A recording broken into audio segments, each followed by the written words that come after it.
If I told you I am a black man like Congolese Heart of Darkness black, would you believe me? You could be, I guess.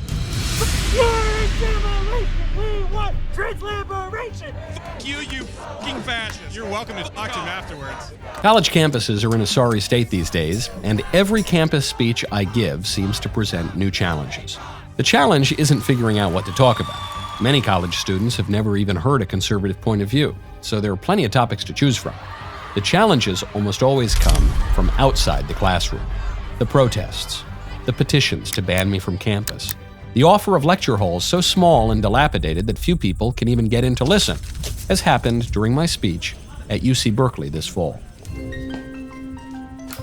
Fortunately, no matter how much trouble the libs give us, curious students tend to push their way through the sea of pride flags, and YAF puts on a great event, and my producer gets screamed at and called all sorts of names.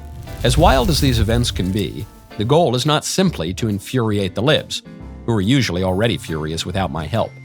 The goal is to speak the truth on difficult topics, and maybe, just maybe, to find a few brave students to cross the line, hear what I have to say, and see if their views change.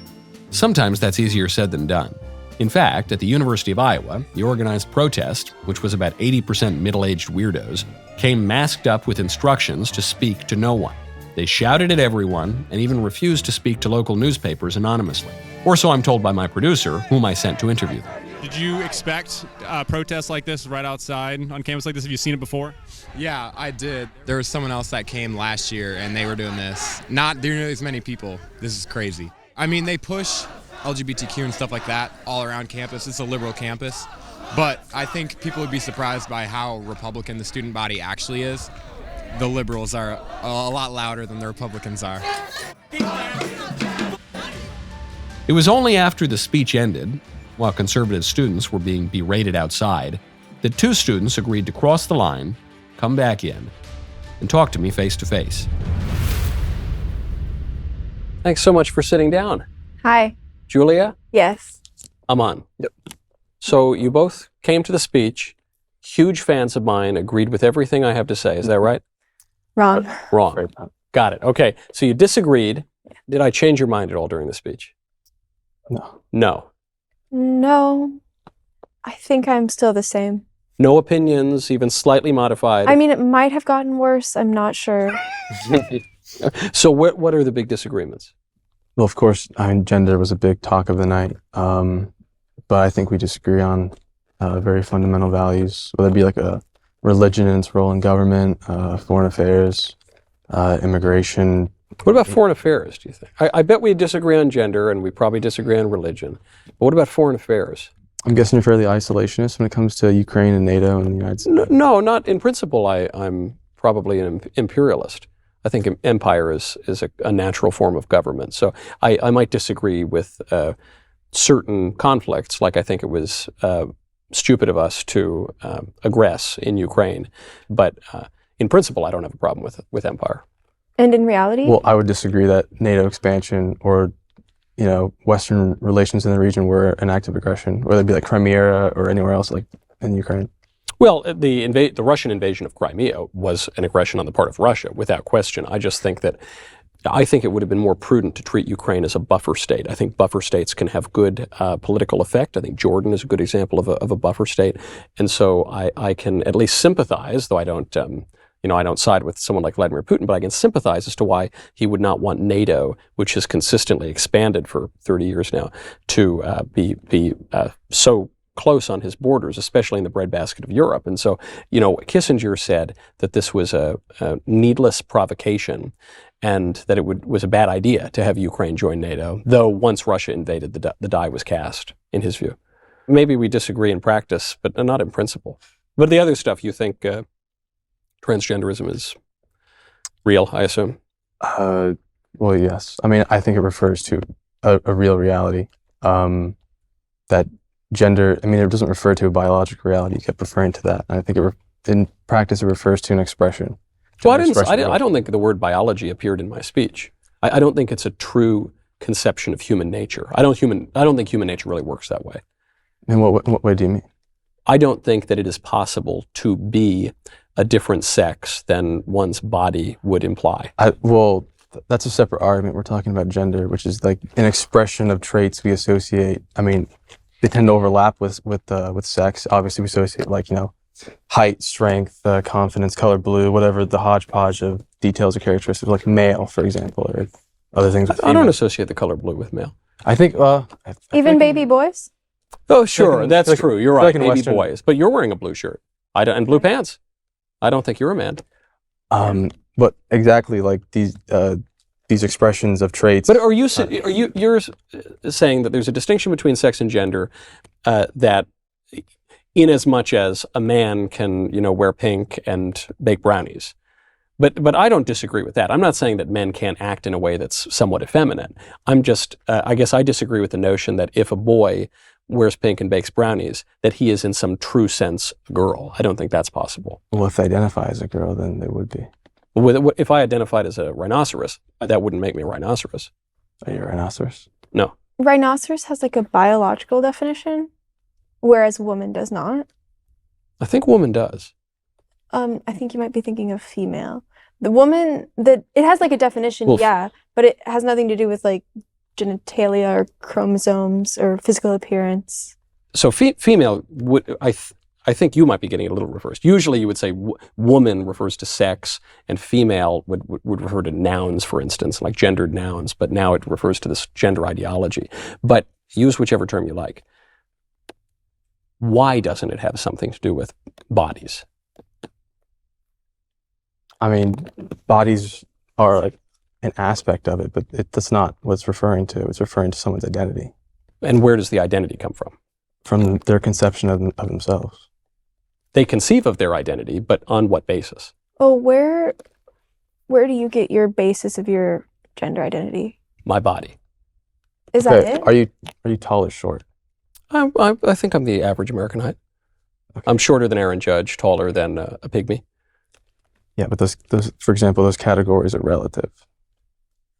Yeah, they can refer. So you're implying that because this thing refers to a body, for example, so does tall or short. But those categories are relative. They don't refer. There's no absolute tall. Like if you're 5'9", you fall into finally short. You finally make it into It's a spectrum. Right, but when it comes to sex, a relatively human constructed spectrum that refers to. No, so for height, there are people who hit just about every measurement all along, say from 4 feet to 7 feet. And the same thing would be with gender expression. No. Yes. Are you denying that people can express themselves in a variety of ways, existing from like hypermasculine? You don't think there's a range? No, I think it's men and women. No scale? No. Okay. I think men can be effeminate, and I think women can be masculine, and I think... But wouldn't that be a scale? No, because I think men should act like men and women should act like women. Okay, so we're really so now we're coming to a value judgment that they should act, that they can, but they should, Yeah, I think my eye should be used for seeing. I don't think my eye should be used for playing golf, for instance. I think that things can be known by their function.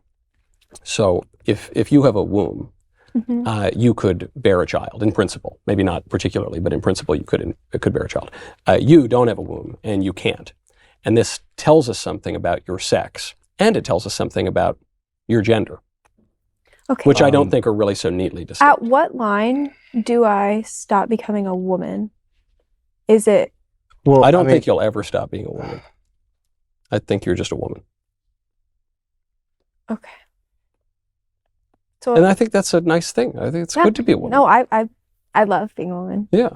I believe these categories we've created that map onto sex of male and female are not useful categories for categorizing people, as evident by the fact that people are actively rejecting these categories. There's an entire generation of people who are telling you these categories for existing do not work for them, and they're rejecting them. They don't want to exist under them. They feel they don't actually represent them, and they're having to ramshackly construct their own identities. The Olympics keeps redefining sex because they keep redefining what a woman is. And I didn't think that sex could be redefined, but how they try to determine if she's a woman enough to play in women's sports, because they let that male boxer fight the ladies. Well, at first it was that wasn't even a male boxer. He was. But that got inappropriate. His medical records leaked out of Russia. there was one test in a boxing league, and he's a chromosomal man. Yeah, that's why I think they moved on from chromosomes. Yeah, right, because he's a man. So they said, oh, yikes, we can't have him box the women. Well, before it wasn't chromosomes. They didn't care about chromosomes. Before they people knew wanted what to a man stick and a your woman hand were. in their pants I and didn't. decide. I don't know about the Special Olympics. I haven't watched that. I think it was the regular It's one. not the Special Olympics. Or whatever Olympics. Yeah. So anyway, so we did, okay, I guess we disagree on gender. Do you ever wonder, though, when you say these categories don't work, they're not helpful, they're not useful, do you wonder why societies everywhere have used these categories, man and woman, for all of history until like 2015 here? And in most parts of the world, they still use those categories. There's a lot of reasons why. Obviously, like a feminist critique would be that, you know, patriarchy, oppression, power, control over the people that they're categorizing. But like maybe in a time they would have been useful, at a time when like I think hunter-gatherer societies, when like you need, oh, there's an entire sex of people who are generally physically weaker, let's have them stay home and take care of the kids, and there's an entire sex of people who are I'm not taller, even stronger. It's easy to categorize them because they can do this thing. But we've moved beyond that. But I'm not even talking about hunter-gatherer societies. I'm talking about like 2009. Well, There's even a lot of time between trans hunter-gatherer. people existed. Like, I mean, they existed back then too. I don't think they exist now. I mean, they're telling you they exist. Right, but people say all sorts of things that aren't true. Like the people exist, but they don't. Like if I told you I were a rhinoceros, I would not be a rhinoceros. I would just be wrong. I mean, sure. Where's the flaw in that logic? I think we just disagree at the reality of the people existing. But you're saying the basis on which you know that the guy says he's a woman, that he is a woman, the basis is that he says so. I'm saying, how do you know he's not wrong? How's he, like, if I say... I don't think you can be wrong in a socially constructed system. There's Is race biologically determined or socially constructed? Socially constructed. Okay. What if I told you I'm a black man? His Am I a license black man? says white. My license says white, but identifies. I'm not black. asking about your license. I'm not asking how white you are. I'm just asking, if I told you I am a black man, like Congolese, heart of darkness black, would you believe me? You could be, I guess, but no. Yeah, like I could be, but no. I could be or no. Because I know you. I wouldn't believe you, but yeah, if I didn't. You would not believe me. But it's a socially. I mean, I think the construct. It's socially constructed. You're proving the point that race is not a useful construct to have anymore because it's a socially identifiable category. You don't. It's not useful. Meaning, Not anymore. Meaning you can't. Race does not allow for any distinctions. It doesn't give you any useful information.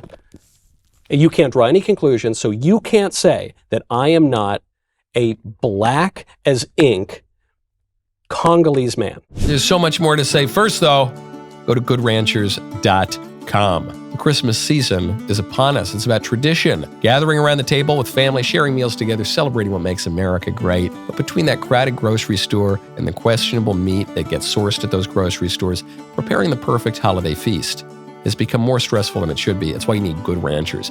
The other day, had a Good Ranchers pork roast. Their beef roast is out of control too, but I had their pork roast. It was sublime. And that was after I finished eating their delicious spiral ham. And that is in addition to all the phenomenal steaks. Over the weekend, my uncle comes up to me. He says, Michael, you got to give me the truth, all right? I won't tell, but is Good Ranchers really good? I said, uncle of mine, I love all my sponsors, but if you're asking me about the quality, you will not get better meat anywhere than you will get from Good Ranchers. And the price is absolutely outrageously low. Get Good Ranchers now. Get the Knowles box at Good Ranchers, or get any box. Use code Knowles. You get a free gift included in every box for a year, plus $25 off your order and free express shipping. GoodRanchers.com. Code Knowles to claim this exclusive offer. GoodRanchers.com. American meat delivered. Okay, like the category, for example, of like water, it refers like generally to like a real, but it doesn't tell you like, is it salty water, this type of water, that type of water. I'm telling you, these categories we have, like a label for water, is not sufficient and isn't useful in a social dynamic anymore. These ideas of there's classes of ethnic people that are black and white and there's a line between it. There's not. It's a spectrum of people, both biologically and socially, and these categories don't work, and people are actively rejecting them, especially in the gender category. Would you drink salt water? No. So it is useful to know if the water is salty or not. Yeah, so But you just said it's not useful to have like these the category of distinctions. just water, just telling you this is water. It doesn't tell you what kind of water it is, all the details about the water. There's different types of water. Right, so I'm saying I'm a Congolese guy. Am I telling the truth or not? I mean, you're from Congo? What do you think? I think you're Italian. You don't know. Okay. So we disagree on race and gender. We possibly disagree on foreign policy. Is there anything on which we agree? Or are there other areas where you came in saying, I disagree with you? Well, I was actually shocked that you are against gay marriage. Why did that shock you? I don't know. I thought we were beyond that. Barack Obama, in 2011, opposed gay marriage. Barack Obama is bisexual. Well, now we might agree on something, but that's unsubstantiated. Allegedly, reportedly, I'm not making any claims. Okay, regardless, Right. he still opposed it until 2011. He was considered quite progressive and leftist for his time, which was only 13 years ago. Not even 13 years ago. It was 8 years ago he left office. So I'm just surprised that you would be surprised that I, a Catholic conservative, would believe what all the Catholics and conservatives have always believed. I mean, as far as I'm aware, isn't your Pope pretty inclusive of gay marriage? Oh, right. No. He says God can't bless sin, so he's totally opposed to gay marriage. And he also said, "C'è già troppa," which literally translates, please pardon the dirty word, that there's already too much faggotry, is the translation. That was like a few months ago. Oh, Nothing else we agree on? I'm sure there are fundamental things like murder is wrong, but I guess in the political economy we're talking about now, I doubt. That's good though, we agree. because if murder's wrong, then that means murder's wrong because I think so.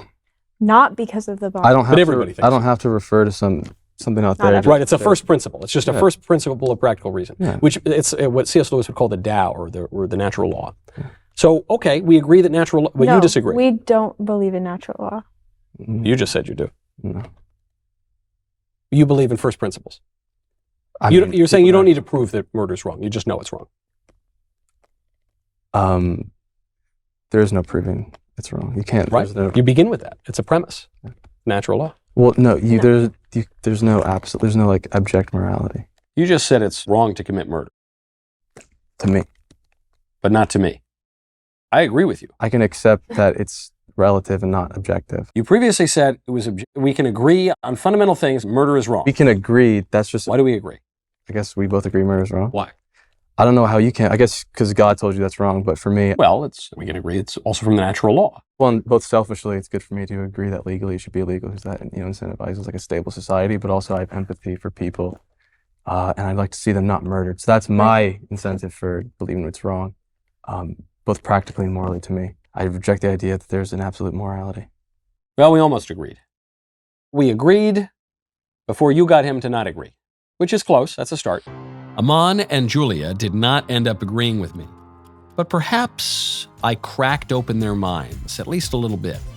As my YAF campus tour continues, I hope to encounter more students like the two I spoke with here, students who are willing to cross the picket line, engage in thoughtful discussion, and perhaps even summon the courage to sit down for a face-to-face discussion.